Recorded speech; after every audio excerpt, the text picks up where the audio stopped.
Également la conquête des dames téméraires. Michaud construisit un tricycle pour les plus timorés. Les pédales finement travaillées sont en cuivre jaune. Un petit récipient d'huile fait contrepoids.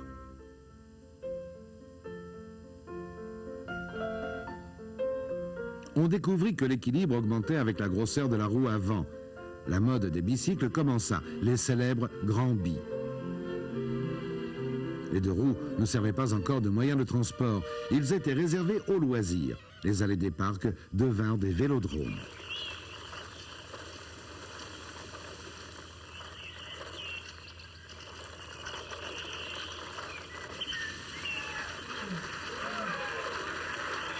Le bicycle avait toutefois un grand désavantage. Le cycliste risquait d'être projeté à l'avant à chaque freinage. La transmission par chaîne résolut le problème. Les pédales n'étaient plus fixées à la roue. Dans les années 1880, une bicyclette de sécurité arriva d'Angleterre. Elle avait deux roues de diamètre égal entre lesquelles étaient fixées les pédales. La nouveauté, la roue arrière et non plus la roue avant était motrice et entraînée grâce à une transmission par chaîne. La première bicyclette moderne, son développement était pratiquement achevé au tournant du siècle.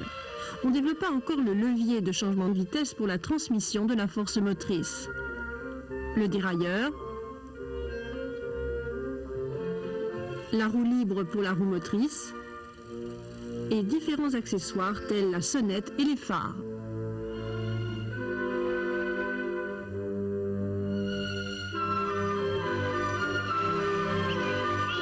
Le pneumatique de John Dunlop marqua une autre grande date. Le vétérinaire irlandais introduisit un boyau rempli d'air dans une enveloppe de caoutchouc. Un pneu plein. Et le pneu bien plus performant de Dunlop.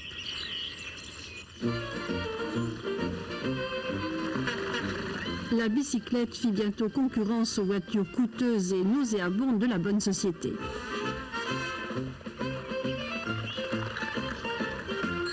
Un fou du guidon, la collision est programmée.